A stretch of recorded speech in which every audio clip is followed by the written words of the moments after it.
VK news, राष्ट्र के नाम।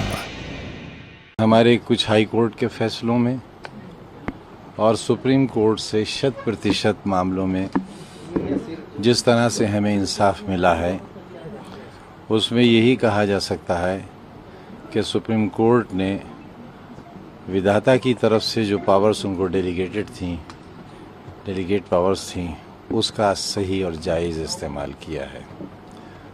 और सुप्रीम कोर्ट ने हमारे दिलों को इस बात के लिए मजबूर किया है कि जिस तरह हमारे अब्दुल्ला ने कहा, उस तरह हम भी ये कहें, सुप्रीम कोर्ट जिंदाबाद।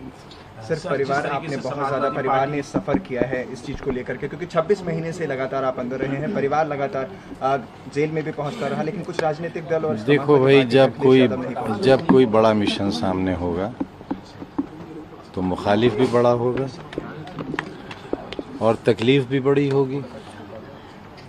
उस मिशन से फ़ायदे भी बड़े होंगे, नुकसान भी बड़े होंगे।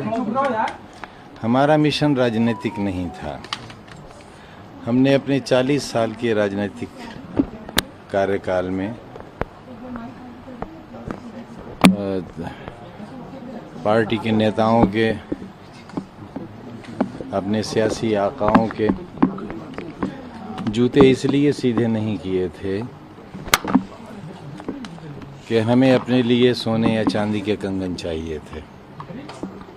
हम कहाँ रहते हैं ये आपने देखा है, हमारा शहर कैसा था और अब कैसा हो गया ये भी आपने देखा है। यहाँ की इमारतें अगर आप देखें, यहाँ का नगर पालिका देखें, गांधी समाधि देखें और चीज़ें देखें, आपको अंदाज़ा होगा कि हमने कैसा शहर बनाया। इस सब के पीछे जो एक बुनियादी मकसद था वो ये था कि मैं, क्योंकि अलीगढ़ मुस्लिम यूनिवर्सिटी का पढ़ा हुआ हूँ और ये मेरी किस्मत की खुशनसीबी कहें या बदनसीबी कि जब मैं LLM फाइनल सेमेस्टर का स्टूडेंट था, स्टूडेंट्स यूनियन का सेक्रेटरी था, उसी वक्त मुल्क में इमरजेंसी लग गई थी और तब भी मैं जेल गया और 1.25 बरस बनारस की जेल में। तो जब ज़िंदगी की शुरुआत हुई थी तब भी जेल में था। अब जब ज़िंदगी अपने आखिरी दौर में है तब भी जेल में था। सर, अपने से कुछ गिला, कुछ शिकवा, तो मैंने अलीगढ़ में एक शेर सुना था अपने तालिब इल्म ज़िंदगी में कि चश्मे सैयद नगरां है कि फिर उठे शायद। चश्मे सैयद नगरां है कि फिर उठे शायद, कोई दीवाना अलीगढ़ के बयाबानों से। तभी मैंने अपने छात्र जीवन में ही ये तय किया था, मैं कोशिश करूंगा कि एक और AMU तैयार किया जा सके। बड़े भाई बहुत नाराज़ हैं और वो कह रहे हैं कि मुस्लिम जो है वो खफा है अखिलेश यादव से, बहुत ज़्यादा वो भी खफा थे।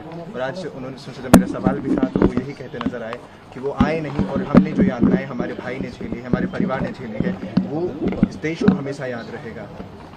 देखिए,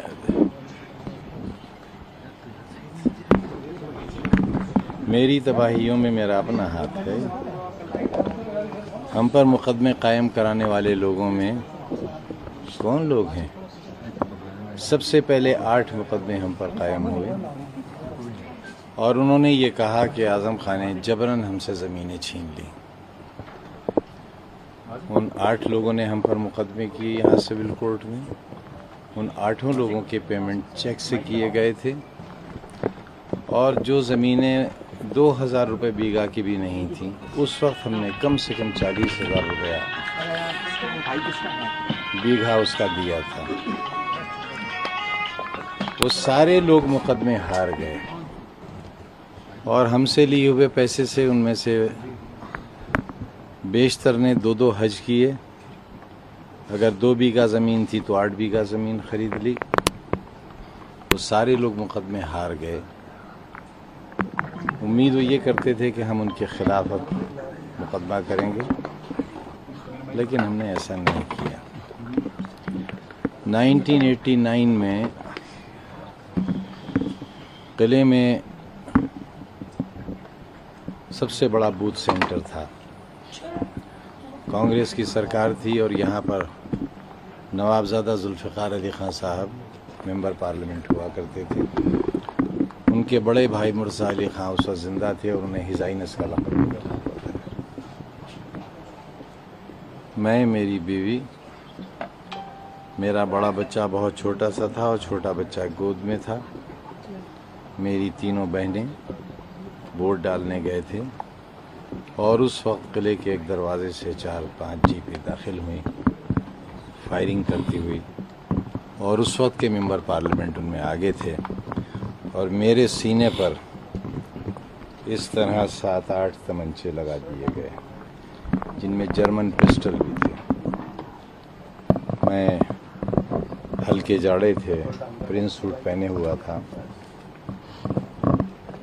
सबने गोलियां चलाईं, मेरे पैरों पर गिरे रिवॉल्वर्स, लेकिन कोई गोली नहीं चली।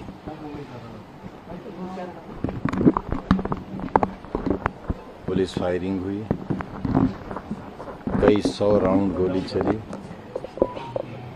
मेरी मौत नहीं आई थी, मैं नहीं मरा। और उसी मैदान में, जिस मैदान में यह हादसा हुआ था, पहली बार सरकार बनी, मैंने वहीं हेलीकॉप्टर उतारा और लोगों से पहली बार ये कहा कि तुमने सुना होगा अल्लाह होता है, तुमने सुना होगा भगवान होता है, मैंने देखा है अल्लाह। इलेक्शन कैंपेन में था पिछली बार। आप तो सब पढ़े लिखे हैं, जानते हैं अगर हेलीकॉप्टर के पर में मक्खी के बराबर भी कोई नुक्स आ जाए तो क्रैश हो जाएगा। 2 परों का हेलीकॉप्टर था और तकरीबन इतना बड़ा टुकड़ा टूटकर हेलीकॉप्टर के पर का उड़कर धमाका हुआ बहुत जोरदार। हेलीकॉप्टर नाचता रहा, कभी हाई टेंशन वायर पर उतरता था, कभी जा रही थी ट्रेन उस पर उतरता था। पायलट्स पसीने पसीने हो गए क्योंकि उन्हें मालूम था कि वो ख़त्म हो जाएंगे। उस वक्त हम नस्रुन मिनल्लाह व फतहुन करीब, सिर्फ एक ही दुआ याद रही थी, घबराहट में सब भूल गए थे। और वो हेलीकॉप्टर ज़मीन पर गिरा और वो ऐसी जगह गिरा जहाँ से आलू निकाले गए थे और खेत बहुत नरम था। जब मैं उस वक्त नहीं मरा, जब मैं किले के मैदान में इतने मेरे सीने पर तमंचे चलाए गए, तब नहीं मरा। मुझे इतना भयानक कोरोना हुआ कि पूरे अस्पताल में मैं अकेला जिंदा बचा था। मेरे सामने से सारी लाशें जाती थी, मेरे सामने वार्ड खाली होता था और फिर भर जाता था। मैं तब नहीं मरा। मेरे चाहने वालों ने बहुत कोशिश की, मैं फिर जिंदा बाहर आ गया। मैं समझता हूँ कि जो एजुकेशन का मिशन मैंने शुरू किया है वो रहे या न रहे, सदियों लोग इसके खंडरात देखने आया करेंगे। आपने अगर जौहर यूनिवर्सिटी को देखा नहीं है तो एक बार मेरी रिक्वेस्ट है आप उसे आजम खान साहब का क्या जिस तरीके का अंदाज होता था जेल जाने से पहले, क्या आजम खान का अंदाज वैसे ही रहने वाला है या आवाज दब जाएगी आजम खान? देखिए, मैंने आपसे अर्ज किया कि मैंने 40 साल सोने और चांदी के कंगन हासिल करने के लिए नहीं की थी। न मेरे पास कोई बंगला है। जब ईडी वाले मेरी इंटरोगेशन करने के लिए जेल में 5 दिन आए और उन्होंने मुझसे पूछा विदेशों में कहाँ कहाँ आपकी प्रॉपर्टीज़ हैं, कहाँ कहाँ बैंक अकाउंट्स हैं आपके, तो मैंने बस उनसे इतना ही कहा कि मुझे आपके सवालात पर गुस्सा नहीं आ रहा है, बल्कि इस बात पर शर्म आ रही है कि मैं कहाँ पैदा हो गया। आजम भाई, ये जो मुकदमों का दौर शुरू हुआ आजम भाई, ये आपके पार्लियामेंट बनने के बाद शुरू हुआ। इसकी वजह ये तो नहीं कि एमपी का इलेक्शन लड़ा, एमपी चुनेगा या उसके बाद सब मुकदमे किसी को दे दो आइडिया। कहने का मतलब ये वो की राजनीति में आजम खान बड़े कदम बन जाए इस वजह से तो नहीं। वो तकरीर मेरी एक दिन में कई करोड़ लोगों ने सुनी थी। मैं नहीं जानता क्या हुआ। मैं तो ये जानता हूँ कि मैं 1 साल सीन से आउट रहा क्योंकि पुलिस कहती थी कि एनकाउंटर हो जाएगा, और 27-28 महीने में एक ऐसी कोठरी में रहा जिसमें उन लोगों को बंद किया जाता था जिन्हें 2 दिन बाद फांसी देना होती थी। बिल्कुल अकेला रहता था, जिंदा आ गया वापस। आपकी आंखें नम है, यातनाओं को आपने बहुत झेला है। नहीं, बिल्कुल नम नहीं है सर, खुश्क हो गई हैं आंखें। सर, सब लोग एक सवाल जानना चाहते हैं अखिलेश यादव और आपके बीच में, क्या अपनों ने भी खंजर घोंपा है क्या सर पीठ में आजम खान के? क्या अखिलेश की भूमिका जो होनी चाहिए थी, आप उससे ऐसा सीनियर लीडर ऑफ एसपी आप निश्चिंत नहीं, देखिए लीडर तो हम कभी थे ही नहीं, लीडर तो हम कभी थे ही नहीं। अगर लीडर होते तो इतने बहुत से काम कर नहीं पाते, अगर लीडर होते तो यूनिवर्सिटी नहीं बना पाते, बच्चों के स्कूल नहीं बना पाते। और आपको ये मालूम होना चाहिए कि मौलाना मोहम्मद अली जौहर ट्रस्ट, जिसका मैं चेयरमैन हूँ, और यूनिवर्सिटी का जिसका मैं चांसलर हूँ, ये नॉन बेनिफिशियरी ऑर्गेनाइजेशन है। हम लोग इसमें देते हैं पैसा, न तो सैलरी लेते हैं, खाना और नाश्ता भी हमारा घर से जाता है, न हम न हमारा कोई सदस्य। हाँ, ये अलग बात कि जब दरोगा जी हमारा बयान लेने के लिए जेल में गए तो उन्होंने बहुत तारीफ करी कि आपने बड़ा अच्छा शहर बनाया है, यूनिवर्सिटी बड़ी अच्छी बनाई है। हमदर्दी जाहिर की और ये भी कहा कि आप जब रामपुर आएँ ज़मानत पर तो कोशिश करिएगा कि भूमिगत रहें। आप पर इतने मुकदमे हैं कि आपका इनकाउंटर भी हो सकता है। तो जब ये थ्रेटनिंग मुझे जेल में मिल सकती है, उसके बाद तो फिर कोई अपना कोई पराया रह ही नहीं जाता। अगला कदम क्या होगा? अगला कदम आपका और पार्टी का क्या होगा? मायावती जी भी आपकी तारीफ कर रही है।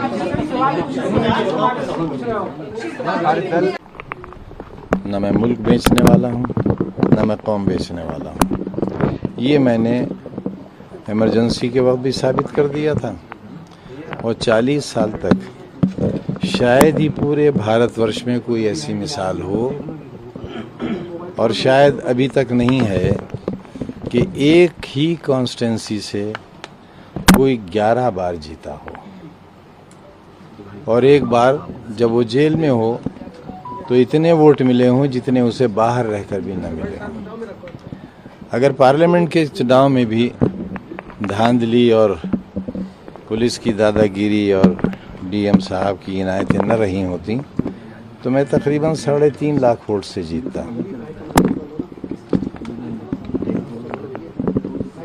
अगर आप बाहर होते तो समाजवादी पार्टी के लिए आपका बाहर रहना सरकार बनाने में कितना सहायक होता? देखिए, ये अगर की बातों पर यकीन इसलिए न करिए कि हम आप सब एक ताकत को मानने वाले हैं, एक सुप्रीम पावर को। यही सब होना था। लीडर ऑफ ऑपोजिशन के लिए आपका नाम क्यों नहीं जाता? आपने सीनियर असेंबली मेंबर, इसलिए कि मैं उससे भी ज़्यादा सीनियर हूँ। लेकिन सर, आपके लोगों में नाराजगी है। उन्होंने कहा कि सिर्फ हमारे शरीर से अखिलेश यादव को बदबू आ चुकी है। आपके आज भी देख रहे हैं कितने समर्थक सड़कों पे थे। वो चाहते हैं कि आजम खान अगर खड़े होते हैं तो बीजेपी का विकल्प एक दे सकते हैं आजम खान। क्या मुस्लिमों का एक बड़ा चेहरा बनकर एक विकल्प दे सकते हैं? क्या मायावती? देखिए, इस वक्त मेरे लिए बीजेपी, बहुजन समाज पार्टी या कांग्रेस इसलिए बहुत बड़ा सवाल नहीं है, क्योंकि ये मेरे परिवार पर, मेरे लोगों पर हज़ारों की तादाद में जो मुकदमे दायर किए हैं, उनमें बस मैं ये कह सकता हूँ कि मेरी तबाहियों में मेरा अपना हाथ है। मेरे अपने लोगों का बड़ा कंट्रीब्यूशन है, और बस मालिक से दुआ है कि उन्हें सद्बुद्धि आए। आप इशारे में सब चीज कह रहे हैं, आपका अपना अंदाज बयां जो है वो बिल्कुल जुदा होता है, लेकिन सब लोग जानना चाहते हैं कि जो तकलीफ और जिस 27 महीने की पीड़ा से आप गुजरे हैं, और जो एक पार्टी होती है, देखिए एक माँ बाप के तौर पर पार्टी होती है आजम भाई, उस पार्टी ने क्या आपको लगता है कि जिसके लिए आपने 40 वर्षों तक सड़क पर, लेकिन सुना यह है कि महबूबा के कहने पर किसी ने अपनी माँ का दिल निकाल लिया था, और वो दिल निकाल कर जब महबूबा की तरफ बढ़ गया तो ठोकर लगी और दिल के साथ गिर गया तो माँ के दिल से आवाज़ आई थी, बेटे तेरे चोट तो नहीं लगी। तो इतने सब कुछ होने पर भी माफ़ करने को तैयार है? नहीं, मैं खतावार मानता ही नहीं हूँ। सर आप देखिए कि मैं खतावार मानता ही नहीं हूँ तो मैं माफ़ किस चीज़ के लिए करूँ? मेरे लिए जिसने जितना किया उसका शुक्रिया, जिसने नहीं किया उसका भी शुक्रिया। किसने कितना किया आपसे बेहतर कौन जान सकता है? अखिलेश यादव जी का ट्वीट भी 6 घंटे बाद आता है और पूरे देश ने ट्वीट किए, खुशियां मनाई, लड्डू बांटे। शिवपाल यादव से आपने मुलाकात की लेकिन अखिलेश यादव के डेलीगेशन से मुलाकात नहीं की। मेरी तबीयत ठीक नहीं थी। आजम भाई, कपिल सिब्बल साहब ने आपकी वकालत की सुप्रीम कोर्ट में। आजम भाई, सुप्रीम मेरे पास तकरीबन 3.5 साल से कोई मोबाइल नहीं है और मैं आपसे सच कहता हूं, मैं मोबाइल चलाना भी भूल गया। आजम भाई, कपिल सिब्बल साहब ने आपकी वकालत की, क्या आप उनका कांग्रेस पार्टी का शुक्रिया अदा करेंगे? मैं कपिल सिब्बल साहब का तो शुक्रिया बहुत छोटा शब्द है, बहुत छोटा शब्द है। मेरे पास वो अल्फाज नहीं हैं कि मैं उनके जो सलूक रहा है उसका शुक्रिया अदा कर सकूं। लेकिन हाँ, सुप्रीम कोर्ट के बारे में ज़रूर ही कहना चाहूँगा कि विधाता ने जो उन्हें ताकत दी और जो पावर्स डेलीगेट की, उन्होंने बहुत ईमानदारी के साथ उसका इस्तेमाल किया। और जब तक ऐसे जजेस हिंदुस्तान में बाकी हैं, कम से कम हमारे जैसे, जिसमें देश का पूरा ज्ञान व्यापी मुद्दे पर आपका क्या कहना है? ज्ञान व्यापी पे क्या कहना है? बाबरी मस्जिद के बाद ज्ञान वापी मस्जिद पर जो केस चल रहे हैं लगातार सुप्रीम कोर्ट में और बनारस कोर्ट में कि मस्जिद में शिवलिंग मिला है और जो एक दीवार है पूरी मस्जिद की उसको गिराने की भी याचिका वाराणसी कोर्ट में डाली गई है, इस पर क्या कहना चाहेंगे? थोड़ा सा फर्क है दोनों चीज़ों में। बाबरी मस्जिद मूवमेंट और बाबरी मस्जिद के केसेस बहुत लंबे अरसे तक चले, लोकल कोर्ट्स में चले। 22/23 दिसंबर 1949 की रात जब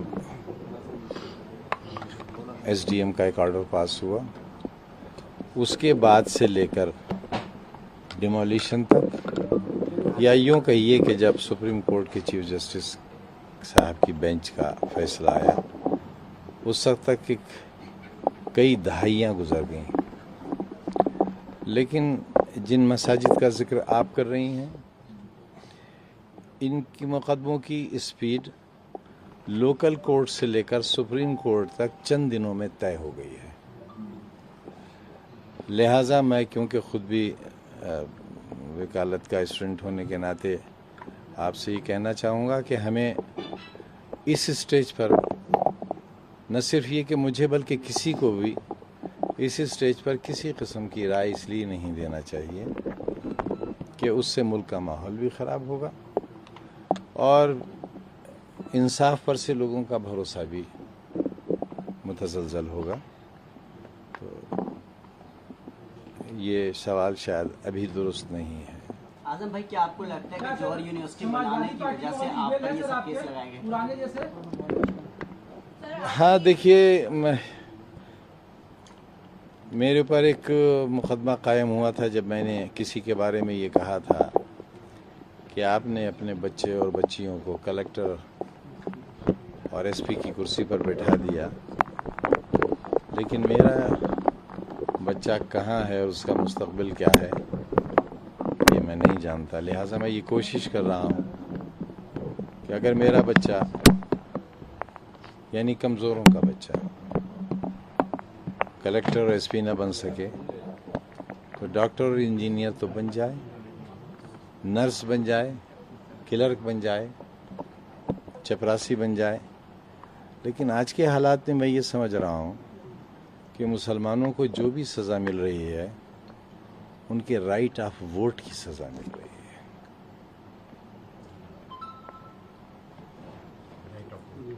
क्या अखिलेश यादव ने कहा था कि वो वजह यह है कि सारे राजनीतिक दल ये समझते हैं कि मुसलमान सियासी जमातों के समीकरण ख़राब कर देते हैं।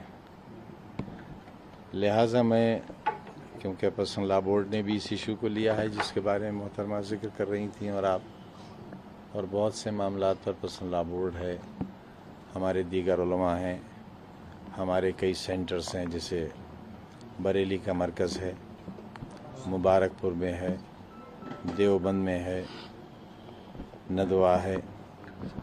इन सारे लोगों से मैं कोशिश करूंगा इस बारे में कि हम इस पर भी सोचें कि कहीं ये वोट तो हमारी बर्बादी की वजह नहीं है।